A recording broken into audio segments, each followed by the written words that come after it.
पक्ष कार्यालयाच्या बाहेर आणि राजकीय नेत्यांच्या निवासाबाहेर यापुढे आंदोलन करण्याची परवानगी दिली जाणार नाही। पुढे अशा घटना होणार नाहीत याची काळजी घेणार असल्याचं पुण्याचे पोलीस आयुक्त अमितेश कुमार यांनी सांगितलं। आमच्याकडे जी तक्रार आली त्यानुसार आम्ही गुन्हे दाखल केलेले आहेत। काही पूर्वनियोजित घटना नव्हती असं देखील त्यांनी स्पष्ट केलेलं आहे।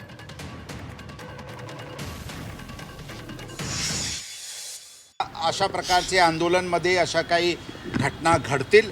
आता ही घटना पुन्हा शहरात होऊ नये यासाठी पूर्ण अशा प्रकारचे आंदोलन ठिकाणीचे आढावा घेण्यात येत आहे। याचे नंतर कोणताही राजकीय पक्षाचे कार्यालय किंवा निवासस्थान किंवा इतर पदाधिकाऱ्यांचे कार्यालय इत्यादीवर कोणत्याही प्रकारचे आंदोलनाला परवानगी देणार नाही आणि अशा प्रकारचे आंदोलन कुठे होऊ शकते याचे आम्ही प्रॉबेबल ठिकाण निश्चित करून पुन्हा त्याच्याबद्दल एक अरेंजमेंट तयार करण्यात येत आहे। त्या अनुषंगाने कारवाई करण्यात येत आहे। जे घटना घडलेली आहे त्यामध्ये प्रत्येक जे कोणी दोषी आहे त्याच्या विरुद्ध कायदेशीर कारवाई करण्यात येईल आणि पुढे अशा घटना होता कामा नये यासाठी पुणे शहर पोलीस पूर्ण खबरदारी घेत आहे।